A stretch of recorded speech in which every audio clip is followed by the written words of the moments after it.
మనలను ఎవరు సరి చేయగలిగిన వారు లేదు. దేవా, ఈ వాక్యం చేత పట్టుకొని నిలబడి ఉన్నాం. నిలబడినది మేము కాదు, మరుగుపరచండి, మీరు మహిమ పొందండి. దేవా, నీ నామము మా బ్రతుకులలో నింపినప్పుడు మాలో పాపము బయటికి పారిపోతుంది తండ్రి. అబ్బా, ఈ పాదాలు ప్రార్థిస్తున్నాం. నీ స్వరం చేత, నీ వాక్కు చేత, నీ ఆత్మ చేత మీరు మమ్మల్ని సరి చేయమని ప్రార్థన చేస్తూ ఈ వాక్యములకు అర్థంగా ఉన్న ప్రతి చీకటి కలిగే శక్తులను యేసయ్య నామములో లయపరుస్తున్నాను తండ్రి. మీరే అర్థం చేసుకోకుండా ఉన్నటువంటి ఆత్మను బంధించండి ప్రభువా. ప్రతి డిస్టర్బెన్స్ను యేసు నామములో కొట్టివేస్తున్నాను. ఇస్తున్నాము ఈ కృపను భద్రపరచాలి. యేసు నామములో ప్రార్థించి వేడుకొంచున్నాను తండ్రి. ఆమేన్. హల్లెలూయా, హల్లెలూయా. మరోసారి గట్టిగా చప్పట్లు కొట్టి దేవునికి స్తోత్రం చేద్దాం. హల్లెలూయా, దేవునికి స్తోత్రం. చాలా సంతోషం. ఈ సమయంలో ఒక శ్రేష్టమైనటువంటి మాటలు మనం వినబోతున్నది. మోనిటర్ సంగతి రెండు పెట్టండి. Praise lord. శ్రేష్టమైనటువంటి మాటలు మనం వినబోతున్నాం.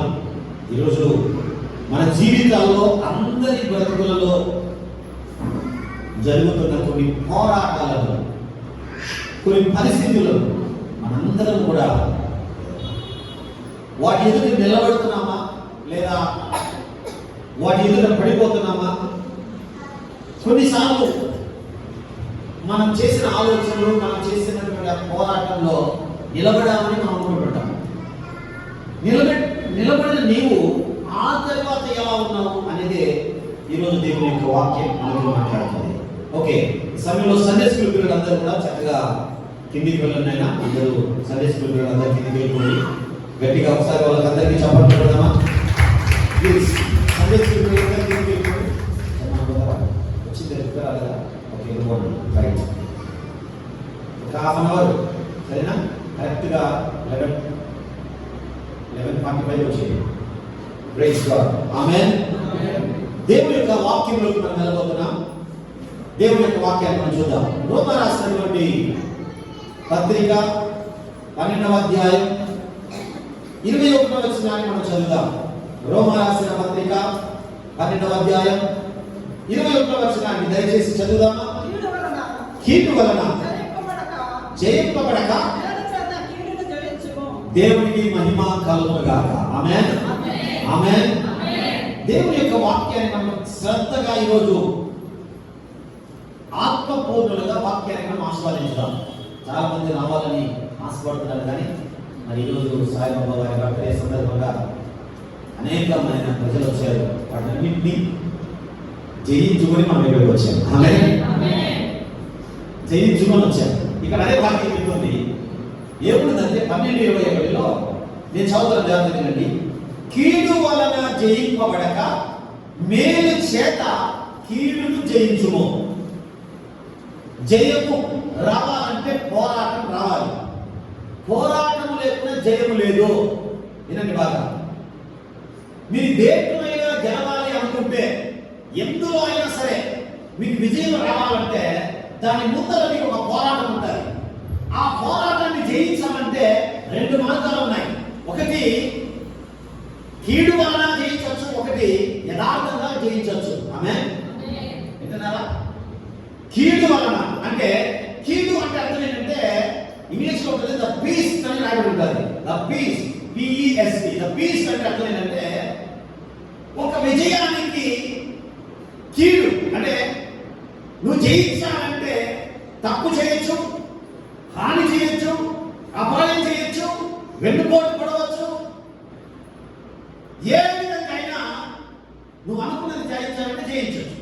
బట్ అయితే అక్కడ నువ్వు విజయాన్ని పొందుకుంటావు, కానీ ఆ విజయం తర్వాత నీ జీవితంలో జీవితాంతము కూడా నువ్వు ఓడిపోయే పరిస్థితులు వస్తాయి. మరి నేను జయించాలంటే ఏం చేయాలయ్యా అంటే బైబిల్ ఏం చెబుతుందంటే, వాక్యం బాగా గమనించినట్లయితే, కీడు వలన జయింపబడక మేలు చేత కీడును జయించాలి. మేలు చేత కీడు. ఇప్పుడు పోరాటం ఎక్కడ జరుగుతుందంటే కీడుకు మనిషికి జరుగుతుంది. వినాలి జాగ్రత్తగా. హల్లెలూయా. జాగ్రత్తగా వినండి. ఈ వాక్యం మీరు బాగా గమనించినట్లయితే మీకు జయం కావాలి. అయితే జయము మీ జీవితంలో జయము రాకుండా, అంటే ఒక దాన్ని మీరు గెలవకుండా ఉండటానికి ప్రధానమైనటువంటి ఆటంకం ఏమిటంటే కీడు, అపాయం, ద్రోహం, తప్పు, ద పీస్. మీ జీవితంలో ఎక్కడ కూడా నువ్వు గెలిచాను అని చెప్పుకోకుండా ఉండటానికి నిన్ను పడగొట్టున్నది ఏంటంటే కీడు. అది ఎక్కడుంది అంటే మన జీవితాల్లో ఇమురకుపోయి ఉంది, నాటబడి ఉంది. దేవుని సంగమా, కొన్నిసార్లు మన జీవితాల్లో చిన్న విషయాలను జయించి నేను గెలిచాను సమరం చేసుకుంటాను. నువ్వు చిన్న విషయంలో గెలిచావేమో, కానీ కొన్ని దినముల తర్వాత, కొంత సమయం తర్వాత జీవితంలో ఎప్పుడు చేయని, ఎప్పుడు అనుభవించని ఓటములను పడిపోయావు. ఇది చిన్నదే కదా, నేను జయించాను, ఓకే నువ్వు జయించుంటావు దీన్ని, కానీ దాని తర్వాత నువ్వు పడిపోతావు. చూసావా, భయంకరమైనటువంటి కీడులో ఆ కీడు నీ జీవితాన్ని నాశనం చేస్తుంది. వినాలి, నీవు జయించాల్సింది ఏంటంటే కీడును జయించాలి. ఇప్పుడు పోరాటం ఎక్కడ? నీకు విజయం రావాలి అంటే నీ ముందర పోరాటం ఉంది. పోరాటం లేకుండా ఏ దాంట్లో కూడా నీవు పైకి రాలేదు. ఏది నీ వల్ల కాదు. ఒకవేళ అయ్యా నేను అన్ని విషయాల్లో జయిస్తున్నానయ్యా, నాకు ఎక్కడ కొదవలేదయ్యా, అన్ని స్థలాల్లో నేను మేలుకనే ఉన్నానయ్యా, ఎక్కడ నా దేవుడు తల దించలేదయ్యా అంటే, తల దించకపోయినా ఆ తర్వాత ఎన్నో కీడులు, ఎన్నో అపాయాలు, ఎన్నో తప్పులు, ఎన్నో ద్రోహం నీ జీవితంలో నడుస్తూనే ఉందనే విషయాన్ని ఈరోజు దేవుడి సేవకునిగా వాక్యం ద్వారా నేను హెచ్చరిస్తున్నాను. కీడు చాలా ప్రమాదమైనది. నువ్వు జయించు. నీకు జయము. ఒక వ్యక్తితో నువ్వు పోరాడాలంటే నీ బలమన్నా ఉండాలి, లేదా ఏదో ఆయుధమైనా ఉండాలి. చాలా విషయాలు పరిశుద్ధాత్మ దేవుడు నీతో నాతో మాట్లాడుతున్నాడు, వాటిని మనం సరి చేసుకున్నాం. జయము, విజయము, జయోత్సాహము. జయం వేరు, విజయం వేరు, విజయోత్సాహం వేరు. చూడండి, 2 సంవత్సరాల క్రితమో లేకపోతే పోయిన సంవత్సరమో, ఈ సంవత్సరం నాకు గుర్తులేదు, కానీ ఈ సంవత్సరంలో 2 కార్యాలు జరిగాయి. 2 సంవత్సరాల క్రితం కూడా కొన్ని కార్యాలు జరిగాయి. మన భారతదేశానికి పెద్ద పిచ్చి పట్టింది. ఆ పిచ్చి ఏంటంటే క్రికెట్ పిచ్చి. క్రికెట్ చూడండి, పోయిన సంవత్సరం అనుకుంటాను వరల్డ్ కప్ 2020 వరల్డ్ కప్ మన భారతదేశం గెలిచిందని. గెలిచిన తర్వాత వాళ్ళందరూ బెంగళూరుకు ఆటగాళ్ళందరూ వస్తుంటే ఆటగాళ్ళను చూడటానికి ఎంతో మంది ప్రజలు వెళ్ళారు. ఎందుకు వెళ్ళారంటే భారతదేశానికి కీర్తి తీసుకొచ్చారు, వాళ్ళని చూడాలి, ఆ కప్పు చూడాలి అని చెప్పేసి. పర్మిషన్ ఉన్నా పర్మిషన్ లేకపోయినా ప్రజలు తండోపతండాలుగా వచ్చేసారు. ఎందుకు వచ్చారంటే వేరే మన భారతదేశంలో ప్రపంచ కప్పును తీసుకొని మన దేశానికి వస్తున్నారు, వాళ్ళను మేము స్వాగతం పలకాలి, వాళ్ళని మేము చూడాలి, ఎందుకంటే గొప్ప ఆట ఆడి మన దేశానికి గర్వం తీసుకొచ్చారని చెప్పేసి కొంతమందిని బెంగళూరు ఎయిర్పోర్ట్ లో దిగి బయటకు వస్తుంటే బెంగళూరులో ర్యాలీ చేశారు. ఏం ర్యాలీ చేశారు?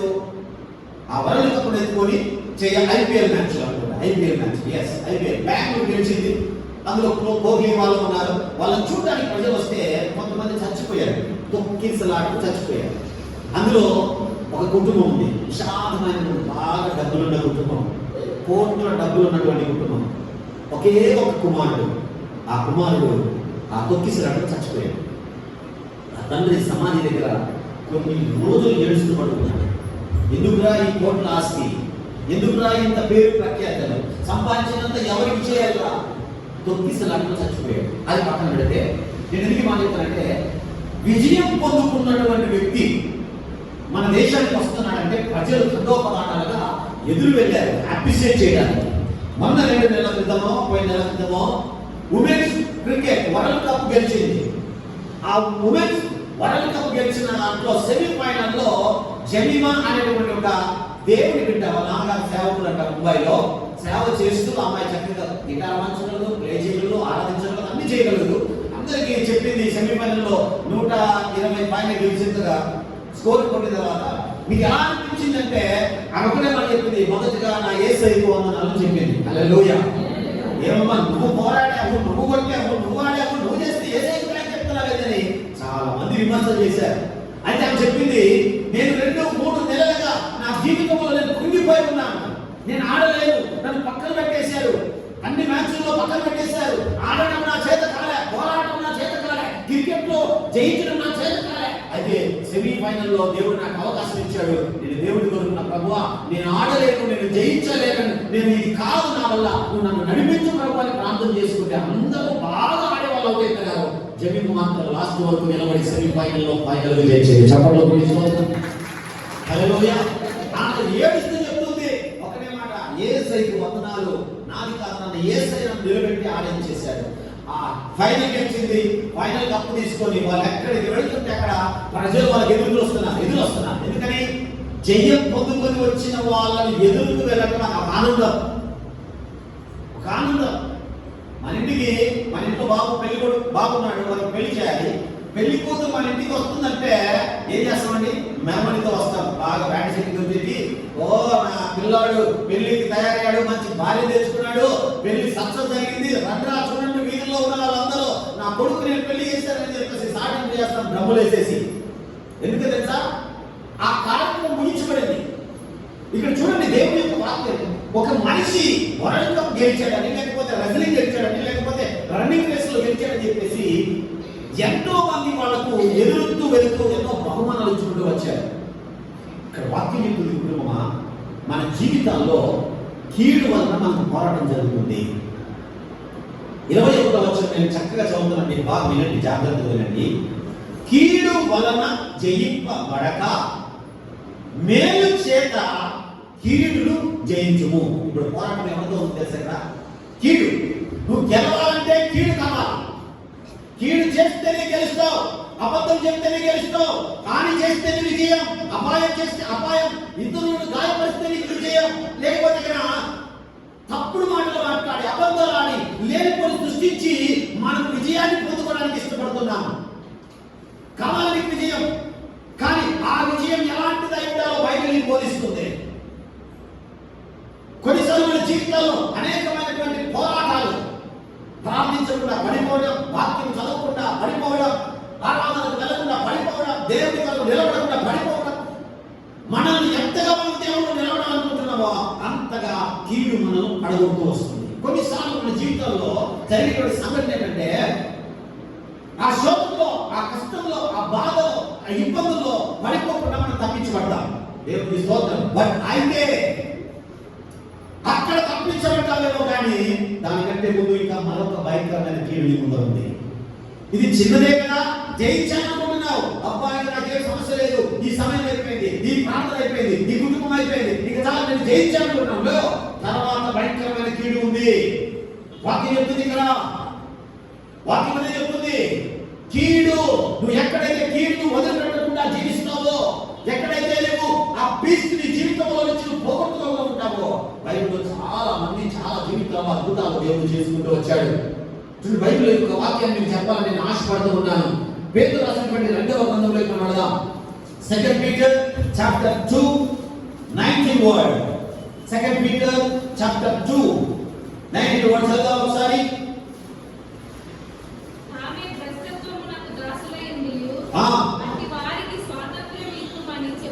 చెప్పుదురు దేని వలన జయించబడుతున్నో. చాలండి ఆ మాట బాగా వినండి చక్కగా. ఎంత అద్భుతంగా పేతురు తన జీవితంలో అనుభవపూర్వకంగా రాస్తున్నాడో చూడండి 19వ వచనంలో. మరియు 2వ పేతురు రాసినటువంటి 2వ పత్రిక 2వ అధ్యాయం 19వ వచనంలో ఉన్నటువంటి మాట, మరియు ఎందుకంటే శ్రేష్టమైన ప్రవచనం అదే కదమ్మా. పేతురు మొదటి పత్రిక 2వ పత్రిక చదివింది, 2వ పత్రిక 2వ అధ్యాయం 19వ వచనం. Right, correct. నేను చదువుతున్న జాగ్రత్తగా. తానే భ్రష్టత్వములకు దాసులై ఉండి అట్టి వారికి స్వాతంత్రం ఇస్తామని చెప్పుదురు. ఈ మాట మీరు బాగుండండి. ఒకడు దేని వలన జయింపబడునో దానికే దాసుడగును. హల్లెలూయా. ఒకడు దేని వలన జయించబడతాడో మీకు ముందు చెప్పాను. చిన్న సమస్య, చిన్న శోధన, చిన్న కష్టం, చిన్న పాపం, చిన్న వ్యతిరేకత, చిన్న లోపం, అది జయిస్తాం. అది జరగకుండా, ఆ మాట మాట్లాడకుండా, ఆ క్రియలు చేయకుండా, ఆ జీవితం చిన్నదే కదా అని దానికి మనము లోబడకుండా దాన్ని జయిస్తాం. కానీ వాక్యం చెబుతుంది, ఎవరు తెలుసిన దానికే మనం బానిసపడేదాం. ఏదైతే జయించాలనుకున్నావో, ఏదైతే జయించామనుకుంటున్నావో, ఏదైతే నేను కనిపెట్టి ఈ పాపం చేయలేదు, ఈ పరిస్థితి తప్పించేస్తున్నాను, ఈ మనిషి నుంచి తప్పించుకున్నాను, ఈ సమయం నుంచి తప్పించుకున్నాను, ఈ రోగం నుంచి తప్పించుకున్నాను, ఈ వ్యక్తి నుంచి తప్పించుకున్నాను, అబ్బా ఈరోజు నా దినం గడిచిపోయింది, గెలిచేవాడు నువ్వు. కానీ వాక్యం చెప్తుంది, దానికే నువ్వు జీవితాంతం దాసుడుగా ఉన్నావు, దానికే జీవితాంతం నువ్వు బానిసమైపోయావు. ఏ కీడుకైతే నేను జయించాను అనుకుంటున్నావో, ఏ పాపమైతే ఈ రోజు పాపం చేయకుండా, ఈ రోజు నేను ఏమి చేయకుండా అబ్బా ఈ పరిస్థితులు తప్పించుకున్నాను అనుకుంటున్నావో, జాగ్రత్త, జీవితాంతము దానికే నువ్వు బానిసమైపోయావు. బానిస ఏది జయించావు కదా, నువ్వు జయించబడ్డావు కదా, మరి జయించిన తర్వాత మళ్ళీ దానికి ఎందుకు బానిస అంటే కదా, నువ్వు సరిగా జయించాలి. కీడు వలన, అబద్ధం వలన దాటుతూ వచ్చావు, ఆ కీడును, ఆ పాపాన్ని ఎస్కేప్ చేస్తున్నావు, స్కిప్ చేసావు. ఏదో ఒక మాయ మాటలు, ఏదో ఒక అబద్ధం చెప్పేసి నువ్వేం చేస్తున్నావు అంటే ఆ పరిస్థితులను తారుమారు చేసుకుంటూ వచ్చావు. అయితే వాక్యం చెప్తుంది ఇక్కడ, దానికే బానిస అయిపోయావు, దానికే బానిసమైపోయావు. ఎంత చక్కగా పేతురు ఎందుకు మాట మాట్లాడాడు? యేసు ప్రభుతో ఉన్నంత వరకు మొదట యేసు క్రీస్తు ప్రభు దగ్గరికి పేతురు రాకముందు ఆయన పడవ, ఓల, సముద్రం తప్ప ఆయనకి వేరేది ఏం లేదు. బట్ అయితే యేసు ప్రభు వచ్చి, పేతురు నువ్వు నన్ను వెంబడిస్తే మనుషులు పట్టలు చాలుగా నేను చేస్తాను అన్నాడు. వదిలేసిన తర్వాత తన జీవితంలో కొన్ని సంవత్సరాలు ఏ రోజు దాని దేవుడు వెళ్ళలేదండి. ఏ రోజు కూడా జయించాడు, దేవుడు చెప్పిన మాట విన్నాడు, మనుషులు బట్టి జాగ్రత్తగా చేస్తానన్నాడు కదా, వెళ్ళాడు. యేసు ప్రభు ఉన్నంత వరకు బాగానే ఉన్నాడు. యేసు ప్రభు చనిపోయి సమాధిలో పెట్టిన తర్వాత అందరూ పారిపోతే పేతురు కూడా తిరిగి మళ్ళీ ఎక్కడికి వెళ్ళాడంటే, పేతురు మళ్ళీ పడవ దగ్గరికి వెళ్ళాడు, మళ్ళీ చాప పెట్టడానికి వెళ్ళాడు, మళ్ళీ వలలు వేయడానికి వెళ్ళాడు. దేవుడు అన్నాడు, నేను మనుషులు బట్టి జాగ్రత్తగా చేస్తానన్నాడు, పిలుచుకున్నాడు. 2-3 సంవత్సరాలు యేసుక్రీస్తుతో పాటు తిరిగినటువంటి ఈ పేతురు యేసుక్రీస్తు ప్రభువు మరణించిన తర్వాత కూర్చొని ప్రార్థించాలి. కానీ అందరూ ప్రార్థిస్తుంటే పేతురు ఏం చేస్తుంటే మళ్ళీ వలలు పట్టడానికి వెళ్ళాడు, మళ్ళీ చాప పట్టడానికి వెళ్ళాడు, మళ్ళీ సముద్రం దగ్గరికి వెళ్ళాడు. బానిస అయిపోయాడు దానికి. ఇంతవరకు దేవుడు ఉన్నాడు కదా, ఇప్పుడు దేవుడు లేడు. ఇంతవరకు ప్రార్థన ఉంది కదా, ఇప్పుడు ప్రార్థన లేదు. ఇంతవరకు సంఘం ఉంది కదా, ఇప్పుడు సంఘం లేదు. ఇంతవరకు సహవాసం ఉంది కదా, ఇక సంఘం లేదు, సహవాసం లేదు. ఇంతవరకు వాక్యంతో ప్రార్థించే వాళ్ళు ఉన్నారు, ఇప్పుడు ఎవరు లేరు. పేతురు జీవితంలో అదే మాట్లాడుతున్నాడు, అనుభవపూర్వకంగా మాట్లాడుతున్నాడు. దేవుని కుటుంబమా, నువ్వు ఏదైతే జయిస్తావో, యేసు ప్రభు దగ్గర నువ్వు పడవను వదిలిపెట్టి రావయ్యా అంటే వదిలేశాడు, జయించాడు. కానీ యేసు క్రీస్తు లేనప్పుడు ఒకే ఒక్క రోజు అని సమాధిలో ఉంచబడ్డాడు యేసు క్రీస్తు ప్రభు వారు. శుక్రవారం మధ్యాహ్నం ఆయన సమాధి చేస్తే శనివారం తెల్లవారుజాము వరకు సమాధిలో ఉన్నాడు. అంటే ఈ మధ్యలోనే పేతురు ప్రార్థించాల్సిన వ్యక్తి వెళ్ళి ఏం చేస్తున్నాడంటే, గమనించే బాధ మీరు, సముద్రం దగ్గరికి వెళ్ళి మళ్ళీ చాప పడుతున్నాడు. దానికి బానిస అయిపోయాడు. అందుకే పేతురు చెప్తున్నాడు, నువ్వు దేనికైతే జయించావో దానికే నువ్వు జీవితాంతం బానిస. నువ్వు చిన్నది తప్పించుకోవచ్చు, చిన్న సమస్య నుంచి తప్పించుకోవచ్చు. అబ్బా నేను జయించాలనుకుంటున్నావు, జయించాలను దానికి బానిస కాబోతున్నావు. ఆ చిన్నదైనా పెద్దదైనా మీకు జయించడానికి కావలసినటువంటి ఒకే ఒక ఆయుధాన్ని బైబిల్లో పరిశుద్ధాత్మ దేవుడు మనకు బోధించాడు. చెప్పండి ఒకటి, దేవునికి స్తోత్రం చెప్పండి. హల్లెలూయా, హల్లెలూయా.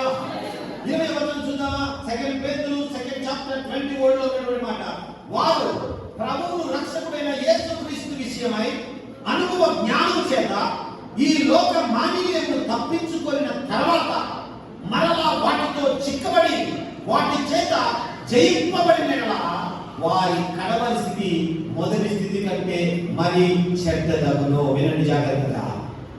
దేవుని జ్ఞానం చేత ఈ లోక మాలిన్యం, ఈ లోకంలో నీ శరీరాన్ని పడుతున్న కీడు, నీ శరీరాన్ని అనుభవిస్తున్న పాపం, మన శరీరాన్ని ఏర్పడి చేస్తున్న వ్యతిరేకమైన కార్యాలు అన్నిటినీ కూడా తప్పించుకొనిన తర్వాత వినరా, జయించావు, అన్నిటిని జయించావు. పాపం చేయకుండా, అబద్ధం చెప్పకుండా, దొంగతనం చేయకుండా, వ్యభిచారం చేయకుండా, అక్రమ సంబంధం వదిలేసి అన్నిటిని వదిలేసి మంచిగా నువ్వు జీవిస్తున్నావు. ఎందుకంటే వాక్యం చెప్తుంది ఇక్కడ, ఏమని చెప్తుంది? నీవు లోక మాన్యములను తప్పించుకుని పాపం నీ దగ్గర రాకుండా, పాపం చీకటి బ్రతుకులకు రాకుండా తప్పించుకొని తర్వాత మరలా, ఇది చాలా ప్రాముఖ్యమైనది, మరలా ఇక్కడ జయించావు. ప్రభు నేను పాపం చేశాను, ప్రభు నేను మోసం చేశాను, ప్రభు నేను అన్యాయం చేశాను, ప్రభు ఇతరులను గాయపడ్డాను, ప్రభు నా జీవితం అంతా నాశనం అయిపోయింది, ఇక నేను చెయ్యనయ్యా. ప్రభు దగ్గర జయించావు. కానీ మరలా అని రాయబడింది ఇక్కడ. మరలా అంటే నువ్వు చేసిన పాపం అప్పుడు చేయవు, నువ్వు మాట్లాడిన మాటలు అప్పుడు మాట్లాడవు, నువ్వు జీవించే జీవితం అప్పుడు జీవించవు. కొన్ని రోజుల తర్వాత మరలా, ఎప్పుడో తెలియదు, మరలా ఎప్పుడో నువ్వు ఏదైతే నీ మనసులో నుంచి పీకేస్తున్నావో, ఏదైతే నీ జీవితంలో నుంచి వద్దనుకొని వదిలేసావో, అది కొన్ని రోజులు చాలా బాగా జీవించావు. చాలా చక్కని ప్రార్థన, చాలా చక్కని సహవాసం, చాలా చక్కని సంఘము, వాక్యానుసారంగా దేవుడితో నడుస్తూ అన్నిటిని జయించుకున్నావైతే మరలా మరలా ఎలా ఉన్నావు? ఆ రోజు దేవుడికి సమర్పించుకున్నావు. ప్రభువాన్ని తప్పు చేయను, ప్రభువాన్ని జీవించను, ప్రభువాన్ని దొంగతనం చేయను, ప్రభువాన్ని అబద్ధమాడను, అపాయం ఎవరికి జరిగించను, కీర్తించను, తప్పించు దేవా, ఈ రోజు నేను సమాధానంగానే ఆ రోజు తీర్మానించుకున్నావు, జయించావు. హల్లెలూయా. లోకమాలిన్యం ఏది బతుకులకి రాకుండా అన్నిటిని జయించావు. చాలా సంతోషం, నువ్వు విజయాన్ని పొందుకున్నావు. హల్లెలూయా. నీవు విజయం పొందుకున్నావు. దేవుని వలన నీవు ఎవరు ఏమి చేయలేకపోయారు. కానీ ఇక్కడ వాక్యం చెప్తుంది మరలా అని రాయబడి ఉంది. మరలా ఉందా నీ జీవితంలో దానిపైన విజయం? ఏదైతే తీసి పారేసుకున్నావో, ఏదైతే వద్దనుకున్నావో, ఏదైతే చీయనుకున్నావో, అది మరలా నీ జీవితంలో ప్రవేశించినప్పుడు ఎలా ఉన్నావు? ఎలా జీవిస్తున్నావు? పేతురు చక్కగా చెప్తున్నాడు, ఇదిగో నేను దేవుని దగ్గరికి వచ్చినప్పుడు అన్నింటినీ వదిలేశాను, చేపలు, సముద్రం, వాతావరణం అంతా వదిలేశాను. యేసు ప్రభు లేనప్పుడు అక్కడికి వచ్చేసాను. యేసు ప్రభు లేనప్పుడు కొన్ని రోజుల తర్వాత, 3.5 సంవత్సరం తర్వాత, 3.5 సంవత్సరం తర్వాత పేతురు మళ్ళీ పడవ పట్టడానికి, మళ్ళీ పడవలో సముద్రంలో వలవేయడానికి వెళ్ళాడు, మరలా వెళ్ళాడు. కానీ దేవుడు ప్రేమమయుడు. చప్పట్లు కొట్టి స్తోత్రం చేస్తాను గట్టిగా. వదిలిపెట్టారు దేవుడు పేతురుని. జీవితం విరక్తి కలిగిపోయి చేపలు రెడీ చేసుకుంటుంటే తిరిగి లేచిన తర్వాత యేసు పేతురు దగ్గరికి వెళ్ళాడు. పేతురుని యేసే గుర్తుపట్టలే. అక్కడ కూర్చొని మళ్ళీ అలా రెడీ చేసుకుంటుంటే ఆకలి అయితే ఏమైనా ఉందా అంటే ఆయన అంటాడు, బ్రహ్మ మా దగ్గర ఏమీ లేదు అని మాట్లాడుతూ సంభాషిస్తుండగా ఒక్కసారి పేతురు కళ్ళు తెరిచి చూస్తాడు. చూస్తే సజీవుడైన యేసు క్రీస్తు ప్రభు అక్కడ ఉన్నాడు. ఆమేన్. అవును, మళ్ళీ ప్రభు నువ్వు మళ్ళీ ఏ పాపమై వద్దనుకొని వెళ్ళిపోయావో, మళ్ళీ ఒక రోజు అక్కడికి వెళుతున్నప్పుడు దేవుడే నీ దగ్గరికి వస్తాడు. దేవుని సన్నిధి నీ దగ్గరికి వస్తుంది, దేవుని వాక్యం నీ దగ్గరికి వస్తుంది.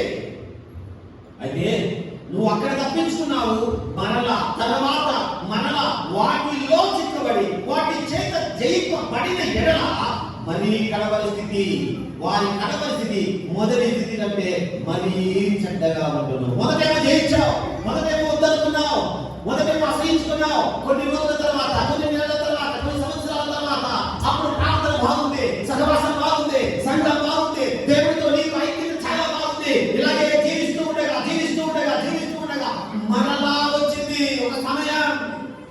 నువ్వు ఏదైతే తొలగించేస్తున్నావో అది మళ్ళీ మొలవడం ప్రారంభింది. ఏదైతే వద్దనుకున్నావో అలా మళ్ళీ మాట్లాడడం ప్రారంభించావు, మళ్ళీ పంచడం ప్రారంభించావు. అనుకున్నటువంటి మనుషులు మళ్ళీ తిరిగి చూడడానికి, మాట్లాడడానికి ఇష్టపడుతున్నావు. మరలా ఇప్పుడు పరిస్థితి ఎలా ఉండబోతుందంటే, మొదట నాశనం అయిపోయే చూసావా, మొదట అప్పుల్లో, అనారోగ్యంతో, కుటుంబంలో సమస్యలతో, కలవరంతో, దిక్కులతో, చుట్టుపక్కలటువంటి పరిస్థితులతో చూసావా, ఇప్పుడు మళ్ళీ అంతకంటే దారుణమైన పరిస్థితి నీ కుటుంబానికి రాకముందే నువ్వు జయించు.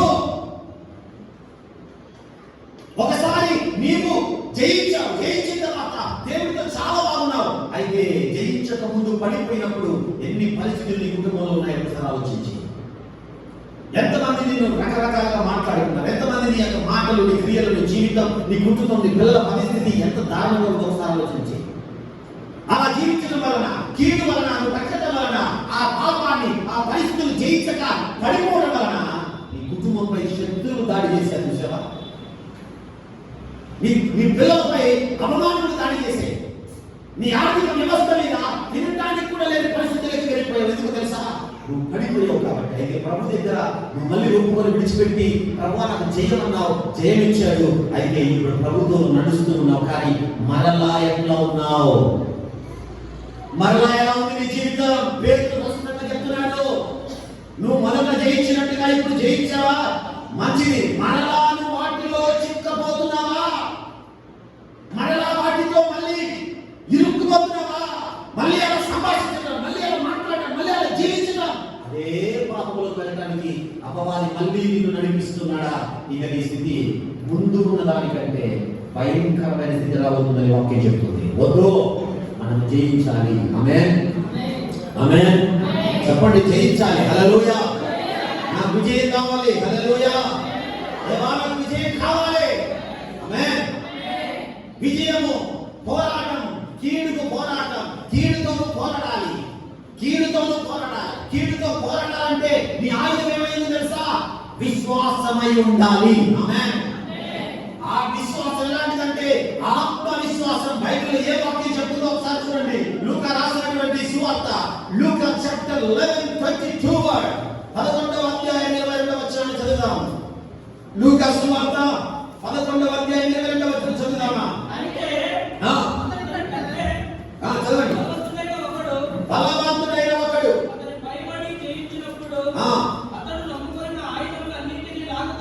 దాక్కుని చూడండి, ఎంత భయంకరమైనటువంటి మాట యేసుక్రీస్తు ప్రభువు మాట్లాడుతున్నారు ఇక్కడ 22వ వచనంలో. ఎంత స్పష్టంగా దేవుని యొక్క తన వాక్కు నుంచి బయలుపడినటువంటి మాటలు. ప్రియ కుటుంబమా, ఈ రోజు ఈ మాట నీకే నీకే నీకే వర్తిస్తుంది. నీతోనే నాతోనే దేవుడు మాట్లాడుతున్నాడు. 22వ వచనం బాగా గమనించినట్లయితే నేను చెప్తున్నాను, అయితే అతని కంటే బలవంతుడైన ఒకడు, అయితే నీకంటే బలమైన వాడు. నువ్వు ఎవరిని నమ్ముకున్నావు? వాక్యం చెప్తుంది, ఒకదాన్ని నువ్వు జయించాలంటే, ఒక వ్యక్తిని పోరాడాలంటే నీ దగ్గర రెండు ఉండాలి, రెండు క్రియలు ఉండాలి. ఒకటి ఆయుధమైన ఉండాలి, రెండవది దేవుని సహాయమైన ఉండాలి. ఆమేన్. ఆయుధమైన ఉండాలి, రెండవది దేవుని సహాయమైన ఉండాలి. ఆయుధాన్ని నమ్ముకున్నవాడు ఓడిపోతాడు. ఆయుధాన్ని నమ్ముకున్నవాడు ఓడిపోతాడు. జాగ్రత్తగా వినండి. అయితే ఆత్మవిశ్వాసాన్ని నమ్ముకున్నవాడు విజయ కిరీటం ఎగరేస్తాడు. చప్పట్లు కొట్టి దేవునికి స్తోత్రం చెప్తారు గట్టిగా. హల్లెలూయా, హల్లెలూయా, హల్లెలూయా. ఒకడు ఆయుధాన్ని నమ్ముకొని, ఆయుధాన్ని నమ్ముకుంటే నీకైనా బలమైన వాడు ఒకడు ఉన్నాడు.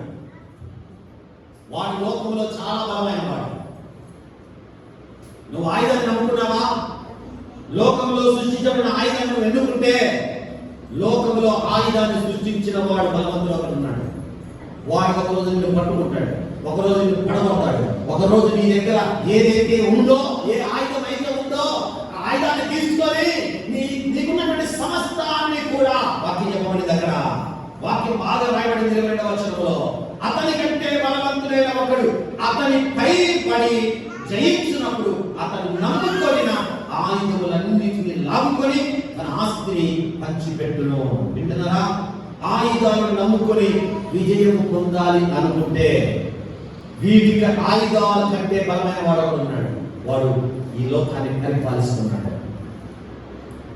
ఈ లోకాన్ని పరిపాలిస్తున్నాడు. ఎవరిని పరిపాలిస్తున్నాడే?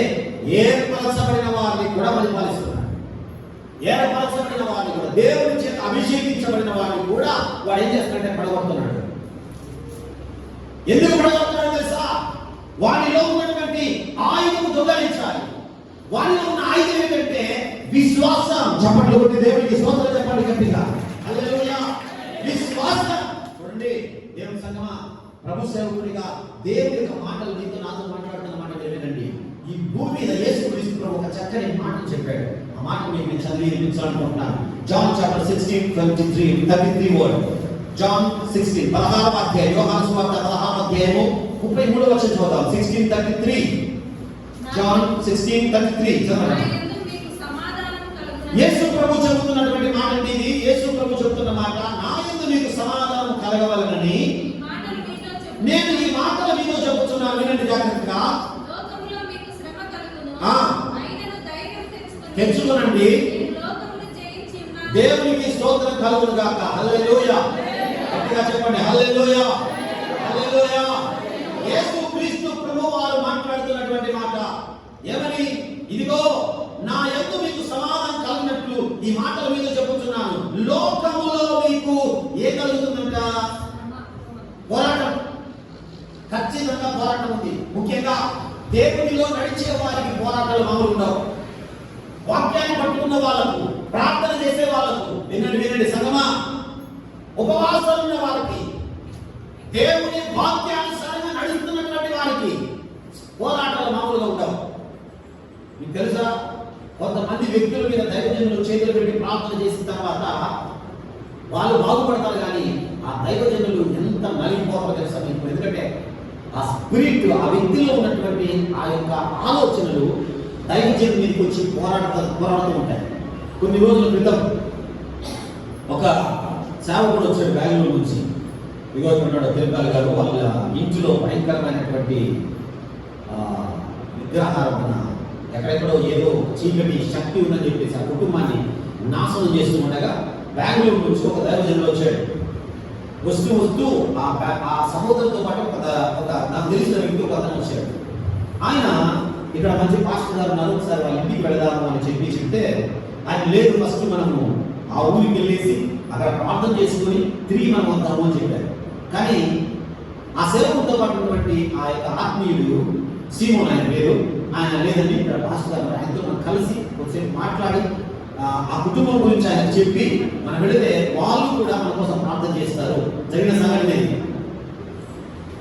అని చెప్పిన తర్వాత వాళ్ళకి వచ్చారు, ప్రార్థన చేసుకున్నారు. చాలా యాక్టివ్గా ఉన్నాడు పాస్టర్ గారు, ఉపవాసంతో ఉన్నాడు, ఏ ఇచ్చిన తీసుకోలేదు. అయ్యా వాళ్ళ ఊరికి వెళ్తున్నాం, వాళ్ళ కుటుంబం వేదనతో ఉంది, వాళ్ళ కోసం మేము ప్రార్థన చేయడానికి వెళ్తున్నాం, దయచేసి మీరు మాకు ప్రార్థన సహాయం కావాలండి అని చెప్పి వాళ్ళు ఇక్కడ నుంచి ప్రార్థన చేసుకుని వెళ్ళిపోయిన తర్వాత ఆ కుటుంబంలో ప్రార్థన జరిగింది. సాక్షి ఉన్నాడు తిరుపతి గారు. ఆ కుటుంబంలో ఆయన మొదటిసారి కదా ఇంటికి వచ్చింది, సీమోన్ వాళ్ళతో పాటు వచ్చిన పాస్టర్ గారు మొదటిసారి వచ్చారు. వారి ఇల్లు ఏంటో తెలియదు, వారి పరిస్థితి ఏంటో తెలియదు. ఆయన ప్రార్థన చేస్తూ ఇదిగో ఈ మూలన కొన్ని దుష్ట శక్తులు ఉన్నాయి, ఈ మూలన కొన్ని పాత్రలు ఉన్నాయని చెప్పి వాళ్ళు తెలియకుండానే వాళ్ళు చెప్తుంటే గుంతలు తీసారా, అవన్నీ కూడా బయటకు వచ్చాయి కదా మీరు చెప్పిన తర్వాత. ఆ తాయత్తులు అంతరాలు అవన్నీ కూడా అవన్నీ కూడా ఆయన చక్కగా బయట తీసి పారేసి వాళ్ళ కోసం ప్రే చేసి బయట వచ్చారు. వస్తూ ఉండగా మా ఇంటికి వచ్చి ప్రార్థన చేసి వెళ్ళాలని చెప్పేసి వాళ్ళ ఇంటికి వచ్చారు. ఇంటికి వచ్చిన తర్వాత ఆ సేవకుడు ఎంత విశ్వాసంతో వెళ్ళాడో అంత బలహీనంగా ఇంటికి వచ్చేసాడు. నిలబడలేకపోతున్నాడు, కూర్చోలేకపోతున్నాడు. ఏమంటే కదా అక్కడ జరిగిన ప్రార్థనలో కొన్ని దుష్ట శక్తులు ఆ కుటుంబంలో ఉన్న వాటిని ఆ కుటుంబంలో ఉన్నటువంటి దుష్ట శక్తులు నా పైన పనిచేస్తున్నాయి, నా వల్ల కాట్లేదని చెప్పేసి చాలా నలిగిపోయాడు. ఎందుకు నేను విషయం చెప్తానంటే ఒక పోరాటం దేవుని వెళ్ళాలా, ఒక పోరాటం. మీ మీద చేతులు పెట్టి ప్రార్థించినప్పుడు మీరు మేలు పొందుతారు, కానీ ఆ స్పిరిట్, ఆ యొక్క ఆలోచన, ఆ తలపులు ఎదుటి వ్యక్తుల మీద, సేవకుల మీద ఎంత పోరాటం జరుగుతుందంటే వాటి నుంచి బయటికి రావడానికి ఎన్నో రోజులు పడుతుంది, ఎన్నో రోజులు. ఇక్కడ వాక్యం చెప్తుంది, జాగ్రత్తగా మీకు సమాధానం కలుగునట్లు ఈ మాటలు దేవుడు చెప్తున్నాడు మీతో. ఏమని? లోకంలో మీకు శ్రమ, పోరాటం ఉంది, అయినను ధైర్యం తెచ్చుకో. పోరాటం అయితే ఉంది మనకు. ఎందుకు పోరాటం ఉంది? లోకంలో యేసు ప్రభువు చెప్పాడు, నేనే పోరాడుతున్నాను. ఇంత ప్రార్థన పరలోకం నుంచి వచ్చిన పరిశుద్ధుల్ని దేవుని నేనే పోరాడుతున్నాను. అయితే మీకు కూడా పోరాటం ఉంది, అయినా ధైర్యం తెచ్చుకోండి. వాక్యం చెప్తుంది అక్కడ, ఏమని చెప్పింది? ధైర్యం తెచ్చుకోండి, ఇదిగో నేను లోకమును జయించి ఉన్నాను. హల్లెలూయా. నేను యేసు ప్రభువు చెప్తున్నాడు, నేను లోకాన్ని జయించాను. దేవుడు లోకాన్ని జయించాడు అంటే ఖచ్చితంగా నీ పోరాటానికి కూడా విజయాన్ని నా దేవుడు ఇవ్వబోతున్నాడు. ఆమేన్. హల్లెలూయా. దేవుడు నిన్ను ఏ అపవాది నిన్ను ఏ మార్గం గుండా తీసుకెళ్తుందో అక్కడ నా దేవుడికి మార్గం జరగబోతున్నాడు. ఆమేన్. ఎందుకంటే నువ్వు దేవుడిని వెంబడిస్తున్నావు, నువ్వు దేవుని వాక్యాన్ని ఆస్వాదిస్తున్నావు, దేవుని వాక్యం నీలో పట్టుకొని ఉన్నావు. జయించాలని ఆలోచనలో ఉంది. నేను పడిపోకూడదు, నేను పాపం చేయకూడదు, నేను యథార్థంగా ఉండాలి, చిన్నదైనా సరే నేను యథార్థంగా ఉండాలి తీర్మానం తీసుకున్నావు కదా, అక్కడ నా దేవుడు నీ ముందర నిలబడి నీకు విశ్వాసాన్ని ఇస్తున్నాడు. హల్లెలూయా. హల్లెలూయా. లోకంలో పోరాటం, ప్రార్థించే వాళ్ళకి పోరాటం. ఆ పోరాటం ఏంటంటే నువ్వు విడిచిపెట్టావు, చూసావా పాపం, నువ్వు వద్దనుకున్నావు కదా, నువ్వు ఏదైతే దేవునికి అసహ్యంగా జీవించావో అది వద్దనుకున్నావు కదా, దానితోనే అది కూడా కీడు వలన బైబిల్ వాక్యం చెప్తుంది. కుటుంబమా, లోకాన్ని జయించడానికి నీకు కావాల్సింది ఆయుధాలు కాదు. యేసు ప్రభు అన్నాడు, మొదట ధైర్యం తెచ్చుకో. ధైర్యం నీకు ఎలా వస్తుందో తెలుసా? దేవుని వాక్యాన్ని వినటం వలన. హల్లెలూయా. వాక్యం వినటం వలన నీ జీవితంలో విశ్వాసం కలుగుతుంది. ఆ విశ్వాసమే నిన్ను అపవాది ఎదుట నిలబెట్టి జయించే శక్తిని నా ప్రభు నీకు ఇస్తున్నాడు. ఆమేన్. లోకాన్ని జయించాలంటే ఆయుధాలు కాదు కావాల్సింది, ఆత్మవిశ్వాసం కావాలి. ఆమేన్. కత్తి పట్టుకొని పోతే కుదరదు, ఖడ్గాలతో అయితే కుదరదు. చిన్న రాళ్ళతో కూడా దేవుడు విజయాన్ని ఇచ్చాడు. ఆమేన్. హల్లెలూయా. చిన్న రాయితో కూడా విజయాన్ని ఇచ్చాడు దేవుడు. ఆయుధాలతో కాదు. దేవుడు కదా వాక్యం చూడండి. యోహాను రాసినటువంటి మొదటి పత్రిక జాన్ 1st చాప్టర్ 5వ అధ్యాయం 4వ వచనం చదువుదామా? 1 John chapter 5 4 వర్డ్. మొదటి యోహాను పత్రికలో 5వ అధ్యాయం 4వ వచనం చదువుదామా? దేవుని మూలముగా పుట్టిన వారందరూ లోకమును జయించదు. చాలండి. నీకు లోకములో విజయం కావాలంటే మొదటిది ఆయుధం కాదు, మొదటిది కావాల్సిందే ఆత్మవిశ్వాసం. ఆత్మవిశ్వాసం ఎలా వస్తుందంటే నీవు దేవుని వలన జన్మించాలి. ఆమేన్. హల్లెలూయా. నువ్వు దేవుని వలన జన్మించాలి అంటే నువ్వు దేవుని యొక్క వాక్యాన్ని వినాలి. హల్లెలూయా. దేవుని వాక్యం నీ బ్రతుకులోకి రాకపోతే నీవు జన్మించలేవు. దేవుని వాక్యాన్ని వినకపోతే నీ జీవితంలో అవిశ్వాసం పాకిపోతుంది. సంగమా, యోహాను చక్కగా చెప్తున్నాడు, లోకాన్ని నువ్వు జయించాలంటే ఎంత అద్భుతమైన మాట అంటే యోహాను రాసిన పత్రిక 5వ అధ్యాయంలో 4వ వచనంలో దేవుని మూలముగా పుట్టిన వారందరూ. ఆమేన్. మనందరూ లోకంలో పుట్టాము, కానీ ఇంకా దేవునిలో పుట్టాల్సినటువంటి సమయం వచ్చింది. హల్లెలూయా. అయ్యా మేము పుట్టాం కదా, ఎలా పుట్టావు నువ్వు? దేవుని మూలంలో పుట్టడానికి కారణం ఏంటి? యేసు ప్రభు దగ్గరికి ధర్మంలో వచ్చాడు కదా, అయ్యా మళ్ళీ పుట్టమని చెప్తున్నావైనా తల్లి గర్భంలో నేను ఎట్లా పుట్టాలి మళ్ళీ అన్నాడు. యేసు ప్రభు చెప్పాడు, నీటి బాప్తిసం ద్వారా రక్షణ మానవుని పొంది బాప్తిసం ద్వారా మరలా జన్మించవచ్చు అని యేసు ప్రభు చెప్పాడు. హల్లెలూయా. కూర్చున్న మీ అందరికీ చెప్తున్నాను, మీలో ఎవరికైనా ఇంకా రక్షణ లేకపోతే, మీలో ఇంకా ఎవరికైనా మానవస్ లేకపోతే, మీలో ఇంకా ఎవరికైనా ఇక్కడ బాప్తిజం అనుభవంలోకి పోకపోతే మీరు మళ్ళీ పుట్టిన వాళ్ళు కాదు, ఇంకా లోకంలోనే ఉన్నారు. లోకంలో ఉన్నారంటే లోకంలో ఉన్న కీడు, లోకంలో ఉన్న పాపం, లోకంలో ఉన్నటువంటి వ్యసనాలు, లోకంలో ఉన్నటువంటి అలవాట్లు, అందరూ లోకం ఎలా ఉందో నువ్వు కూడా అలాగే ఉంటావు. లోకానికి విరోధముగా, లోకానికి వ్యతిరేకంగా నువ్వు బ్రతకాలంటే, లోకానికి ప్రత్యేకంగా నువ్వు జీవించాలంటే, క్రీస్తుకు అనుకూలంగా మార్చాలంటే నువ్వు దేవుని మూలముగా పుట్టాలి. ఆమేన్. దేవుని మూలముగా నువ్వు పుట్టాలి అంటే దేవుని యొక్క వాక్యాన్ని వినాలి. హల్లెలూయా. హల్లెలూయా. ఇంకొక వాక్యాన్ని చూద్దామా? 5వ వచనం చూడండి. యోహాను పత్రిక మొదటి యోహాను పత్రిక 5వ అధ్యాయం 4వ వచనం చదువుకున్నాం కదా ఇందాక. 5వ వచనం చదువుదాం. యేసు దేవుని కుమారుడని తప్ప, చాలండి చాలు. యేసు క్రీస్తు ప్రభువారు పరలోకము నుంచి వచ్చినటువంటి దేవుడని నమ్మిన వాడు తప్ప. హల్లెలూయా. ఎంత అద్భుతమండి ఈ మాట. పేతురు యోహాను ఎంత అద్భుతంగా రాస్తున్నాడు ఈ మాట. నమ్మువాడు తప్ప, యేసే రక్షకుడిని నమ్మువాడు తప్ప.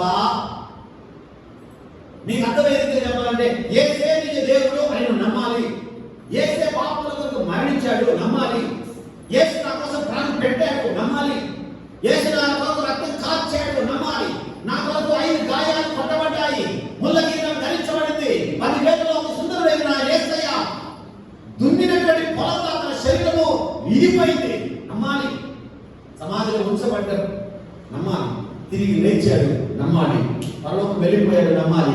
తిరిగి రాబోతున్నాడు నమ్మాలి. చట్టంలో దేవునికి స్తోత్రం చెప్పు.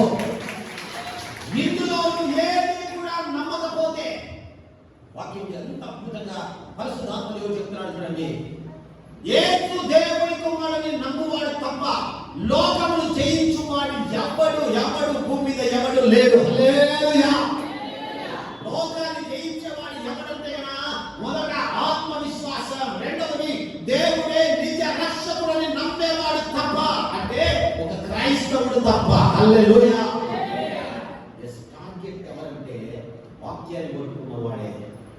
అపవాది బాణాలు ఎవరికి తగులుతున్నాయంటే ప్రార్థించే వాడికి. శోధనలు ఎవరికి వస్తున్నాయంటే ప్రార్థనలు ఎదుగుతున్న వాడికి. పాపపు ఏదో కుటుంబంలో పాకిపోతున్నాయంటే కారణం ఎవరంటే దేవుళ్ళ వాక్యం చెప్తుంది. జాగ్రత్త వినండి, వాక్యం చెప్తుంది. ఎంత చక్కగా చెప్తుందంటే నువ్వు క్రీస్తుని నమ్మకపోవడం. ఎందుకు నీ జీవితంలో మళ్ళీ విడిచిన జీవితాన్ని మళ్ళీ బతకడానికి ఇష్టపడుతున్నావు? వద్దనుకున్నటువంటి పాప బతుకును మళ్ళీ ప్రేరేపణ కలిగి జీవిస్తున్నావు. వాక్యం గమనించండి. యేసు క్రీస్తు నిజమైన దేవుని కుమారుడు తప్ప. 4వ వచనంలో దేవుని మూలంగా పుట్టిన వారందరూ లోకమును జయించుదురు. లోకము జయించిన విజయము మన విశ్వాసమే. చప్పట్లో దేవుని విశ్వాసం చెప్పండి గట్టిగా. మన విశ్వాసమే. హల్లెలూయా. మన విశ్వాసమే, నా విశ్వాసమే. అన్నిటిని జయించడం నాకు దేవుడిచ్చిన అధికారం విశ్వాసమే. నోటితో ఒప్పుకో దేవుని కుటుంబమా. నమ్మువాడు తప్ప, నమ్మువాడు తప్ప. యేసు నిజమైన దేవుడిని నమ్మేవాడు తప్ప. అందరూ లోకంలో పడిపోతారు. ఎవడైతే నమ్ముతాడో, ఎవరైతే యేసు నిజమైన దేవుడిని నమ్మి మళ్ళీ జన్మిస్తారో వారి జీవితంలో విజయం. ఎందుకంటే నా యేసు ప్రభు చెప్పాడు, ఏమన్నాడు? నేను లోకాన్ని జయించాను కనుక ధైర్యం తెచ్చుకోండి. ఆమేన్. నేను లోకాన్ని జయించాను. ముందు మనం చదువుకున్నాం కదా, ఎవరని ఇదే గురించి అంటే ఒకడు ఆయుధములు నమ్ముకొని విజయం వానికంటే బలవంతుడైన వాడు. ఎస్, ఇక్కడ లోకానికి ఒక బలమైన వాడు ఉన్నాడు. వాడే లూసిఫర్, అపవాది. కానీ నువ్వు దేవుని మూలంగా పుడితే, దేవునిలో నుంచి నువ్వు జన్మిస్తే, దేవునిలో నుంచి నువ్వు బ్రతకడం ప్రారంభిస్తే, వాక్యంలో నుంచి నువ్వు ఉద్భవిస్తే, ప్రార్థనలో నుంచి నువ్వు బయటికి రాగలిగితే, ప్రార్థనలో వేదన పడుతూ పడుతూ పడుతూ నీ ఆత్మీయాన్ని నువ్వు కంటే లోకంలో ఉన్న వాడు మనలోకి ప్రవేశించడం సత్యం. చప్పట్లో దేవునికి స్తోత్రం చెప్తాం గట్టిగా. హల్లెలూయా, హల్లెలూయా. లోకంలో ఉన్న వాడి కంటే మనలో ఉన్నవాడు ఎవరంటే లోకాన్ని జయించిన యేసయ్య. ఆమేన్. లోకములో వాని ఆలోచనలు, వాని తలంపులను కాలి కింద వేసి తొక్కిన యేసయ్య నీలో ప్రవేశించాడు. హల్లెలూయా. అయితే ఆయన మూలంగా పుట్టాలి, ఆయన మూలంగా జన్మించాలి. అది బోర్నగే. నువ్వు మళ్ళీ జీవించాలనుకుంటున్నావా? మళ్ళీ జన్మించాలనుకుంటున్నావా? ఈ రోజు జీవితం మళ్ళీ తల్లిదండ్రులకు వెళ్ళి మళ్ళీ పసిపిల్లోనిగా పుట్టాలని ఆశ ఉందా? చిన్నపిల్లల ఆశ ఎంత ఆశ? చిన్న చాక్లెట్ ఇస్తే ఆనందపడతాడు వాడు. మరి పాపం తెలియదు. ఎంత గొప్పడి దగ్గరికైనా వెళ్ళిపోతాడు. పోలీసు ఆట ఉంటే కూడా మనం వెళ్తే మనం వెళ్ళాలంటే భయపడతాం. కానీ చిన్నపిల్లలు డీఎస్పీ కూర్చునే సార్ డైరెక్ట్ వెళ్ళిపోతారు. భయం లేదు. వాడికి ఏం తెలియదు. వాడు డీఎస్పీయా లేకపోతే వాళ్ళు ఇంకొక తెలియదు. డైరెక్ట్ వెళ్ళిపోతారు అంతే. అది మనం వెళ్ళాలి. అయ్యో వాళ్ళలో మనం వెళ్ళకూడదంట. వాక్యం చెప్తుంది, నువ్వు క్రీస్తు ద్వారా పుట్టాలి. పుట్టాలి అంటే నువ్వు విశ్వాసం కలిగి ఉండాలి. యేసుని నమ్మే తప్ప, నమ్మిన వాళ్ళు తప్ప అని రాయబడింది. దేవుని కుమారుడని నమ్మువాడు తప్ప. నమ్మితేనే విజయం, నమ్మకపోతే ఓటమి. ఆ ఓటమి ఎలా ఉంటుందంటే కీడు, భయంకరమైన కీడు. పుట్టినప్పటి నుంచి నువ్వు ఏదైతే వదిలేసావో మళ్ళీ తిరిగి మళ్ళీ నీ జీవితంలోకి రావడానికి ఈ లోకంలో ఉన్నవాడు మళ్ళీ నువ్వు లాగేస్తూ ఉన్నాడు. జయం చాలా ప్రాముఖ్యం. కుటుంబం విజయం చాలా ప్రాముఖ్యం. నీ జీవితంలో విజయం కావాలంటే పోరాడాలి. పోరాటం లేకుండా నీ జీవితంలో ఏది జరగదు. అయితే పోరాటానికి ఆయుధాలు అవసరం లేదు, విశ్వాసము చాలు. ఆమేన్. ఏ కావాలండి? బైబిల్లో ఒక వాక్యం చెప్పి నేను ముగించడానికి ఇష్టపడతాను. హెబ్రీ రాసిన పత్రిక 11వ అధ్యాయం 33వ వచనం చదువుతారా? హెబ్రీ రాసిన పత్రిక 11వ అధ్యాయం 33. హెబ్రీస్ చాప్టర్ 11:33 వర్డ్. వారు విశ్వాసము ద్వారా ఈనాడు జాగ్రత్తగా వారు విశ్వాసము ద్వారా రాజ్యములను జయించిరి, నీతి కార్యములను జరిగించిరి. ఆమేన్. హల్లెలూయా. 3 కార్యాలు వారు విశ్వాసము ద్వారా ఏం చేశారంట? రాజ్యాలను జయించారు. ఆమేన్.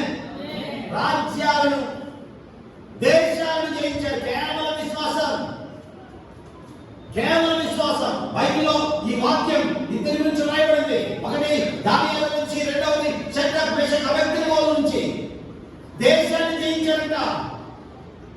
దానియేలు రోజుకు 3 సార్లు ప్రార్థిస్తుంటే చట్టం తీసుకొస్తే ప్రాణం పోయినా సరే నేను మాత్రం ప్రార్థించకుండా ఉండలేను అని ప్రార్థించడం మొదలు పెట్టాడు. ఆయన విశ్వాసాన్ని కాపాడుకున్నాడు. రాజు తీసుకెళ్లి సింహాల బోన్లో వేస్తే 3 రోజులు 4 రోజులు సింహాల బోన్లో ఆ క్షేమంగా ఉన్నాడు. ఆయన తిరిగి బయటకు వచ్చాడు. రాజు నిద్ర రాకపోతే ఏం జరిగింది? పరిగెత్తుకుని వెళ్ళి రాజు దానియేలు వెళితే నేను బాగానే ఉన్నానయ్యా అన్నాడు. ఆ వాక్యం అంతా మీకు తెలుసు.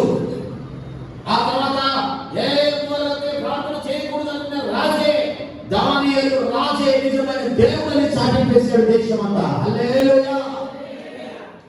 విశ్వాసం అదే దేశంలో ప్రార్థన చేయకూడదు అన్న దేశంలో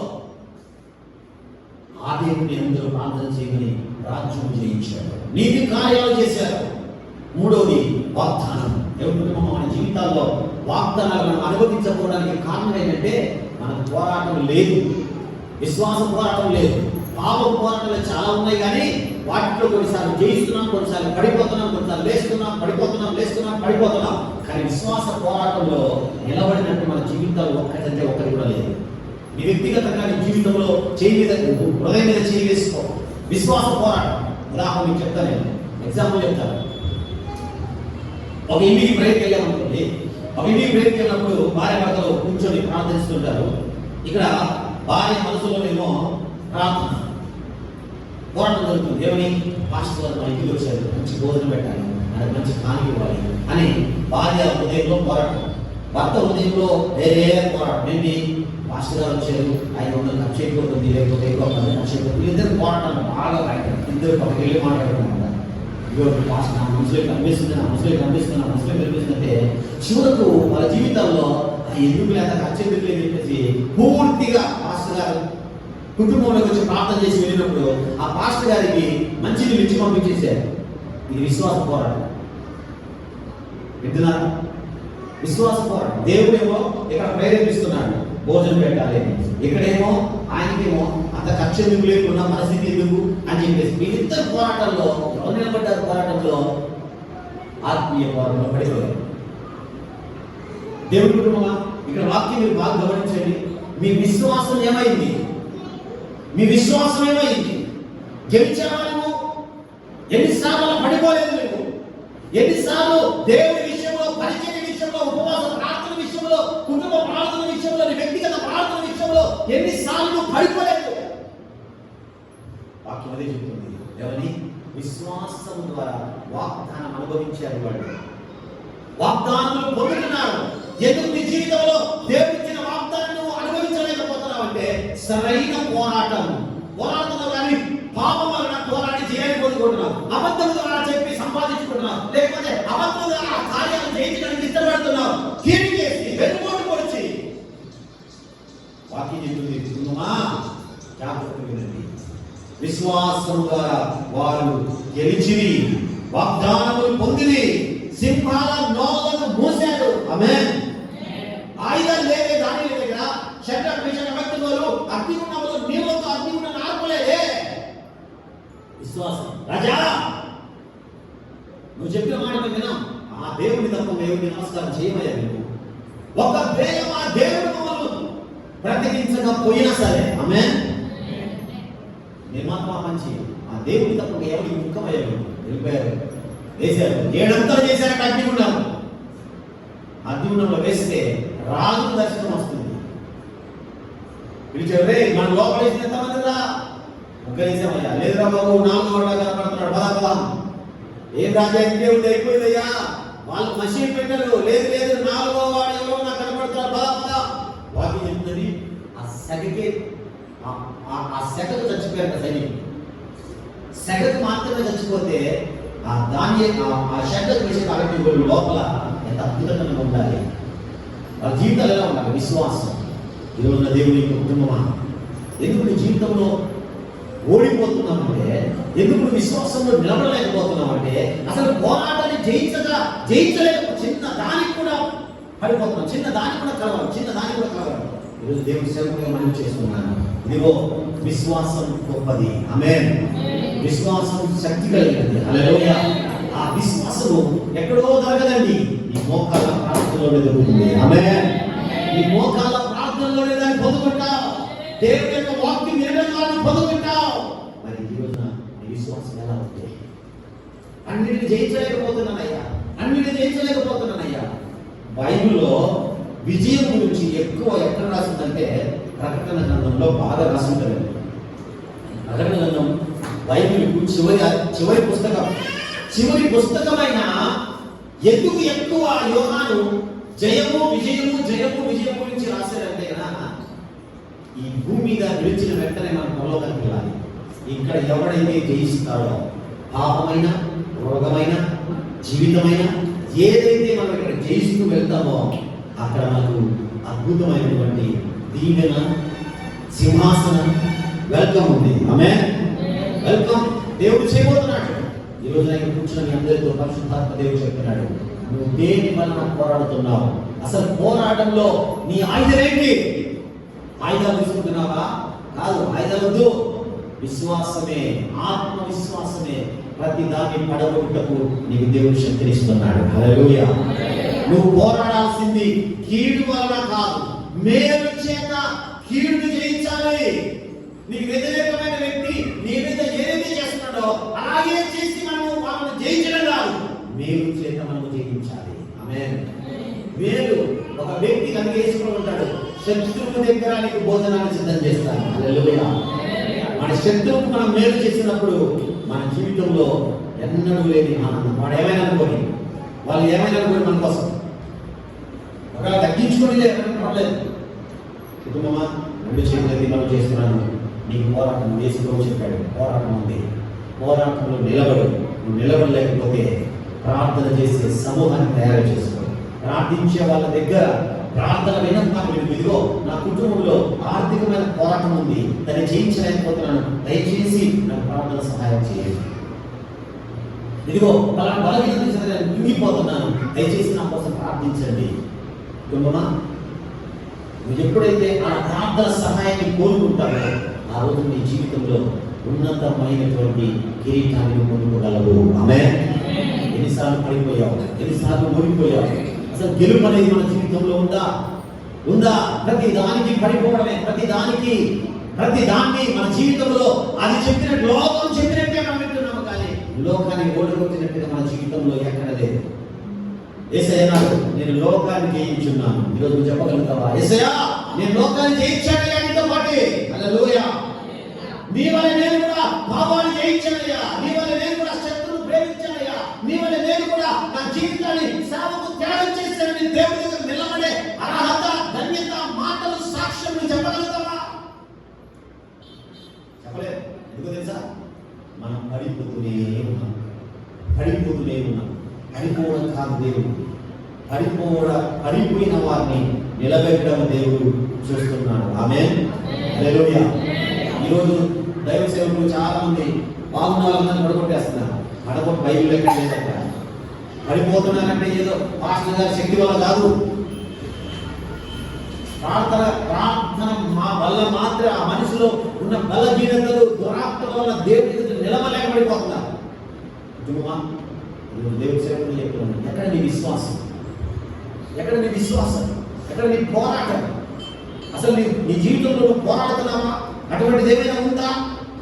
ఒకవేళ అటువంటిది ఏమీ లేకపోతే దేవా, పోరాటానికి కావాల్సిన విశ్వాసం మాత్రం నాకు ఇవ్వు. ఆమేన్. నీకు కావాల్సిన ఆయుధం కాదు, విశ్వాసం, ఫెయిత్, స్పిరిచువల్ ఫెయిత్, ఆత్మీయమైనటువంటి విశ్వాసం నీకు కావాలి. దయచేసి అందరూ లేచి నిలబడి సమయంలో ప్రభు పాదాల దగ్గర నిలబడి ప్రభు దగ్గర తీర్మానం తీసుకున్నామా? దేవుడి సంగమా, ఎవరు బయటకు వెళ్ళకుండా కొద్ది నిమిషాలు